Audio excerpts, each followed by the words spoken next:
اسمي شيماء وعمري 30 عاماً. تزوجت منذ 5 سنوات، لكني للأسف ما زلت أشعر وكأنني أعيش في بيت والدي، وكأن الزواج لم يحدث أصلاً. السبب الحقيقي هو زوجي عصام، وإهماله المفرط الذي لا يوصف. منذ الأسبوع الأول للزواج بدأت المعاناة. كان عصام يتركني في المنزل وحيدة، وينزل لقضاء الوقت في المقهى مع أصدقائه.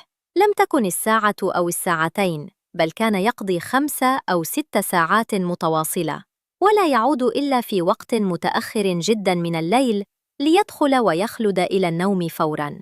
المشكلة الأكبر أن وضعه المادي كان جيداً جداً، وكان دخله من عمله المريح ينفق بالكامل على تلك الجلسات. كان يستيقظ يومياً في 8 صباحاً متوجهاً إلى وظيفته، ويعود في 3 عصراً يتناول الغداء، ثم ينام ساعتين ليستيقظ وينطلق مباشرة إلى المقهى.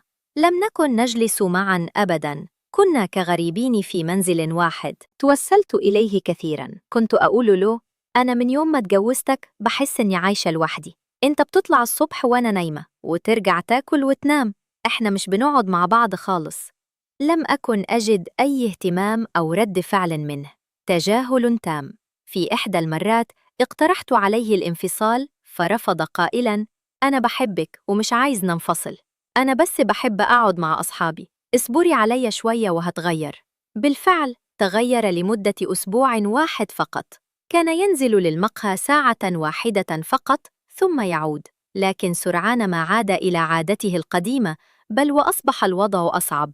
أصبح جلوسي في المنزل وحيدة هو القاعدة. لا يوجد أطفال بعد 5 سنوات من الزواج، فلا شيء يسلي غير التلفزيون والهاتف. توقفت عن الكلام والشكوى، وأصبحت أتمنى لو أن اليوم يمر بسرعة لأنام، ليمر عمري سريعاً وينتهي هذا العذاب.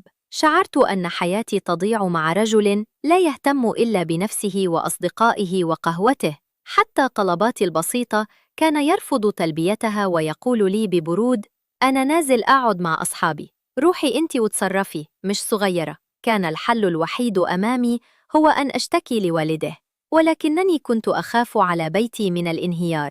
فهل كان التدخل من أهله هو الحل؟ أم أن هناك مفاجآت أخرى في الطريق؟ قررت أخيراً أن أتحدث مع والد عصام. لم أكن أريد أن ينهار بيتي، كنت أتمنى حلاً من داخل العائلة. ذهبت إليه وشرحت له كل شيء، كيف أن ابنه مهمل معي بشكل لا يطاق، ولا يجلس معي وكأنني لست زوجته. قلت له: أنا حاسة إني مش متجوزة، أنا عايشة لوحدي في منزل جوزي. نظر إلي والد عصام وقال لي بنبرة لا تخلو من اللامبالاة: استحملي يا بنتي، ومعلش ده جوزك، وهو كان كده من قبل ما يتجوز وانتي عارفة. نعم، كنت أعرف أنه يحب قعدات المقهى كثيراً قبل الزواج، ولكن كأي فتاة قلت في نفسي: هو شاب ومفيش بنت تهتم بيه، أكيد لما يتجوز حيتغير ويهتم ببيته ويفكر في مستقبله. للأسف وجدت العكس تماماً. لقد كانت صدمة، لكنها كانت أيضاً نقطة تحول في طريقة تفكيري. شعرت أن لا أحد يقف بجانبي. والدتي متوفاة، ووالدي كبير في السن، ولا أريد أن أزعجه بهمومي، وليس لدي إخوة. بدأت الأيام تمر ثقيلة، وفي كثير من الأوقات كان أصدقاء عصام يمرون على المنزل ليأخذوه معهم إلى المقهى. كل فترة يأتي أحدهم ليطرق الباب قائلاً: صحية، نازلين على القهوة. كنت أفعل ذلك بصبر، ولكن بداخلي كان بركان من الغضب والحزن يغلي. في إحدى المرات وأنا جالسة في المنزل، سمعت دقات على الباب. ذهبت لفتحه، فإذا بشاب لم أره من قبل. كان وسيماً جداً، رياضي البنية، مهتم بنفسه وأنيق، يبدو أصغر من عصام ببضع سنوات. سألني: عصام فين؟ قلت له: خير، هو نايم. رد علي: أنا صاحبه، ممكن تصحيه؟ قلت له: طيب اتفضل استنى. الحقيقة أن شكله كان آخاذان، لدرجة أنني تمنيت لو أن زوجي كان مثله. ذهبت وأيقظت عصام، وأخبرته أن صديقه ينتظره. خرج عصام مسرعاً بعد أن غسل وجهه وذهبا معاً. بقيت بقية يومي أفكر في هذا الشاب، وفي كمي كان مختلفاً عن عصام. كان يتمتع بجاذبية وحضور لم أجده في زوجي أبداً. وفي اليوم التالي تكرر المشهد. نفس الشاب جاء ليطرق الباب من جديد ليطلب عصام. هذه المرة لم أستطع منع نفسي من التحدث معه قليلاً، فقلت له مازحة: هو كل يوم لازم تروحوا القهوة؟ طب ما تيجوا تقعدوا هنا مرة؟ كانت كلماتي هذه بداية سلسلة من الأحداث التي لم تكن في حسباني. فماذا كان رد فعل هذا الشاب الوسيم؟ نظر إلي صديق زوجي الذي عرفت لاحقاً أن اسمه رامي، وقال لي باسماً: والله عصام بيقترح علينا كده كتير، بس إحنا بنرضى نتعبك معانا في بيتك. شعرت براحته وأسلوبه اللطيف، فقلت له بصدق: بالعكس، أنا ما عنديش مانع خالص، بالعكس، اقعدوا هنا وأنا أجهز لكم اللي تعملوه في القهوة، أنا مش هتتضايق. بدا رامي مندهشاً من عرضي وقال: بجد؟ والله أنا مش عارف أقول لك إيه. أيقظت عصام وأخبرته أن أصحابه باقتراحي سيجلسون في البيت هذه المرة. في تلك الليلة عاد عصام متأخراً كالعادة، ولكنه كان مستغرباً. سألني: هو بجد مش هتتضايقي لو جبت أصحابي هنا نقعد بدل القهوة؟ قلت له: أكيد، المهم إنك تكون موجود معايا بدل ما تروح وتسيبني لوحدي. فرح عصام بالفكرة ووعد بالتنفيذ. وفي اليوم التالي حدث ما وعد به. فوجئت بأربعة من أصدقائه من بينهم رامي يطرقون الباب. فتحت لهم الباب بترحاب وأخبرتهم أن ينتظروا قليلاً حتى أوقظ عصام. وبعد أن استيقظ جلسوا جميعاً في الصالة. كنت أجهز لهم المشروبات وأنا سعيدة بأن عصام أخيراً سيكون معي. لكن المفاجأة كانت عندما طلب مني عصام أن أجلس معهم. جلست معهم وكانوا يلعبون ألعاب الورق، الطاولة والدومينو، ويمرحون. كانت الجلسة جميلة والضحك عالياً ودمهم خفيف. كنت منبهرة بكرم ضيافتي وبساطة التعامل معهم. لكن أكثر من لفت نظري كان رامي بأخلاقه العالية وروحه المرحة. كان اليوم رائعاً وشعرت بسعادة لم أشعر بها منذ زمن طويل. في اليوم التالي وأنا جالسة وحدي رن هاتفي. كان الرقم غير معروف. ترددت قليلاً ثم رديت، وإذ برامي يتصل بي. قال لي: إحنا قررنا نضيق عليك النهاردة ومش هنروح البيت عشان ما تتضايقش من وجودنا دايماً. هل كان هذا القلق حقيقياً؟ شعرت بالارتباك وسرعة في نبضات قلبي، وقلت له بسرعة: لا بالعكس، مين قال إن أنا متضايقة؟ كان هذا أول خيط في حبل بدأ يتشابك أكثر. بعد مكالمتي مع رامي بدأ الحديث يدور بيننا. أخبرني على الفور: أنا بصراحة بحسد عصام، أنت زي القمر. شعرت بالخجل، لكن الكلمات كانت كالماء على صحراء ظمأ. قلت له: بجد؟ أنت كمان زي القمر. كانت محادثة قصيرة، لكنها أشعرتني بأنني امرأة مرغوب فيها ولها قيمة، وهو شعور افتقدته منذ سنوات. ومنذ ذلك اليوم تطورت الأمور بسرعة. أصبحنا نتبادل الرسائل على الواتساب لساعات طويلة. كنت أشتاق لسماع صوته ورؤية رسائله، وشعرت أنني أتعلق به بشكل لا يمكن السيطرة عليه. كنا نتحدث عن كل شيء، نضحك، نتبادل النكات، وأصبح قرباً روحياً وعاطفياً كبيراً بيننا. وفي أحد الأيام قال لي رامي: أنا عايز آجي أطمن عليك النهاردة. شعرت بالقلق والإثارة في آن واحد. قلت له: أكيد، تعال. وفي نفس اليوم وللمفاجأة أخبرني عصام أنه سينزل إلى المقهى. كان هذا فرصة مثالية. أرسلت لرامي رسالة: صاحبك نازل القهوة، لو عايز تيجي تقعد معاه شوية ده وقته. مرت دقائق قليلة لا تزيد عن ربع ساعة حتى سمعت طرقاً على الباب. فتحت له وكان قلبي يدق بشدة. دخلنا إلى المنزل وكان عصام بعيداً في المقهى ولن يعود قبل الفجر. أعددت له مشروباً وجلسنا نتحدث. بدأ رامي يقول لي كلاما جميلا، كلاما كنت أحلم بسماعه منذ زمن طويل. كنا نتحدث وكأننا في عالم آخر منفصل عن الواقع المرير الذي أعيشه. كان يجلس يأكل معي الفاكهة والرمان ونحن نضحك ونتحدث وكأننا زوجان. شعرت للمرة الأولى في حياتي الزوجية أنني حقاً أعيش، وأن هناك من يقدرني ويهتم بي. كنت في دنيا ثانية تماماً.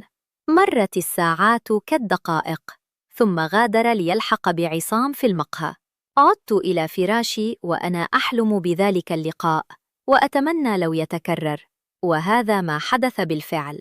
في اليوم التالي جاء رامي مع الأصدقاء الثلاثة الآخرين. قالوا لي: إحنا مش عايزين ننزل القهوة، هنقعد هنا شوية وبعدين نكلم عصام يجي. وافقت بكل سرور. جلست معهم وكررنا نفس الجلسة الجميلة. كنت في عالم آخر تماماً، وبدأت مشاعري تجاه عصام تتلاشى أمام هذا الاهتمام وهذا الحب الجديد. استمرت هذه الحال ل4 أشهر كاملة. كنت أعيش قصة حب موازية، ولكن فجأة أيقظني ضميري. شعرت بالذنب والخوف من الله، فأنا الآن في مفترق طرق ولا أعرف ماذا أفعل. 4 أشهر مضت وأنا أعيش في عالم موازن، عالم يجمع بين واقع مرير مع زوج مهمل وحلم جميل مع رجل يقدرني ويحبني. لكن فجأة وفي لحظة صفاء شعرت بوخز الضمير. أيقنت أن ما أفعله خطأ كبير وحرام. نظرت إلى المرآة وسألت نفسي: من أنا الآن؟ وماذا أصبحت؟ الحقيقة المؤلمة كانت أنني استبدلت إدمان زوجي للمقهى بإدماني أنا لحب رامي. كلاهما هروب من الواقع. بدأت أشعر بالذنب الشديد تجاه نفسي وتجاه الله. كنت أخشى أن أكون قد تجاوزت كل الخطوط الحمراء. لم أكن أريد أن أكون امرأة خائنة، حتى لو كان زوجي هو السبب غير المباشر. كنت أحاول أن أجد مبررات لنفسي، لكن صوت الضمير كان أقوى. كنت أفكر في بيتي، في سمعتي، في مستقبلي. ماذا لو انكشف الأمر؟ ماذا سيكون موقفي؟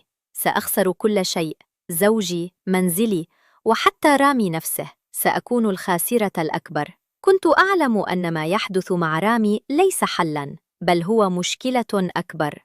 هو ليس علاجاً للوحدة، بل هو هروب منها قد يكلفني حياتي. أصبحت أعيش في صراع دائم. من ناحية أشعر بالسعادة عندما أتحدث مع رامي، ومن ناحية أخرى أشعر بالاشمئزاز من نفسي لأنني آخون زوجي. حتى لو كان هذا الزوج مهملاً فهو لا يستحق هذه الخيانة. بدأت أقلل من لقاءاتي برامي وأتجنب الحديث الطويل معه، لكنه كان يلح في معرفة السبب. لم أستطع أن أخبره بالحقيقة بأن ضميري يعذبني. وصلت إلى مرحلة لم أعد أعرف فيها كيف أتصرف. كنت أتمنى لو أن أحداً ينصحني، يوجهني إلى الطريق الصحيح. أنا عالقة بين نارين: نار زواج فاشل لا أستطيع تركه لأنه ملاذي الوحيد، ونار علاقة محرمة أشعر أنها تغرقني أكثر. صارحت رامي بأجزاء مما أشعر به، فحاول تهدئتي، لكنه لم يفهم عمق الصراع الذي أعانيه. أحتاج إلى حل جذري. كيف أعيد عصام إلى بيته؟ كيف أجعله يشعر بمسؤوليته كزوج؟ كيف أبني جسراً من الثقة والاحترام معه من جديد؟ والأهم من كل ذلك، كيف أتخلص من علاقتي برامي بطريقة لا تؤذي أحداً، وفي نفس الوقت تحافظ على كرامتي؟ هذه الأسئلة تراودني كل ليلة، وأنا أتمنى لو يشرق فجر جديد يحمل معه الحل. الآن وأنا أكتب لكم قصتي، أشعر أنني في مفترق طرق خطير. صراع الضمير أصبح لا يطاق. كل يوم يمر وأنا أشعر أنني أفقد نفسي أكثر. أعلم أن الاستمرار في علاقتي مع رامي هو انتحار معنوي، لكن قطعها فجأة قد يكون صعباً للغاية بعد هذا التعلق الكبير. المشكلة أنني لا أستطيع التفكير في الانفصال عن عصام، لأن ظروفي لا تسمح بذلك. والدتي متوفية، ووالدي كبير بالسن ولا يمكنني العيش معه. وليس لدي مصدر دخل أعيل به نفسي. بيتي مع عصام هو الملاذ الوحيد المادي، حتى لو كان معنوياً هو جحيماً. أحتاج حلاً عملياً، حلاً يخرجني من هذه الدوامة. فكرت كثيراً في خطوات قد تساعد، لكني محتارة. أولاً، أريد التوقف عن هذه العلاقة المحرمة فوراً، ولكن كيف أفعل ذلك بطريقة لا تثير المشاكل؟ خاصة أن رامي لا يزال صديق زوجي وسيتردد على المنزل. هل أتجنبه؟ هل أواجهه بصراحة وأقول له إن هذا خطأ؟ أخشى ردة فعله أو أن يغضب ويفضح أمري. ثانياً، كيف أجعل عصام يعود لبيته ويعيش بشكل طبيعي؟ جربت معه كل وسائل الشكوى والتوسل ولم تنفع. ربما أحتاج إلى موقف أكثر حزماً. ربما أحتاج إلى وسيط من العائلة يحترمه ويخافه، ليس والده فقط، بل ربما خال له أو شخص كبير يقدر كلامه. أحتاج إلى جلسة جادة معه بحضور هذا الشخص، أو ربما جلسة معه وحدي ولكن بأسلوب جديد. أنا أعلم أن ما حدث مع رامي كان نتيجة طبيعية لإهمال عصام، لكن هذا لا يبرر الخطأ. أريد أن أعيد بناء حياتي الزوجية على أسس سليمة. أريد أن يكون عصام هو من يملأ فراغي، لا رامي. لكن هل هذا ممكن؟ هل يمكن لإنسان مهمل أن يتغير؟ هذا هو السؤال الذي يحيرني. لهذا أتوسل إليكم جميعاً يا من تقرؤون قصتي أن تكتبوا لي رأيكم ونصائحكم في التعليقات. كيف أتخلص من هذه العلاقة المحرمة دون أن تنقلب حياتي رأساً على عقب؟ كيف أجعل زوجي يفيق من غفلته ويعود لبيته وزوجته؟ أنا خائفة، مترددة، وأتمنى أن أجد بين كلماتكم بصرة أمل أو خطة عملية تخرجني من هذا المأزق. انتظروا آراءكم بفارغ الصبر، فأنا وحدتي تقتلني وضياعي صار لا يحتمل.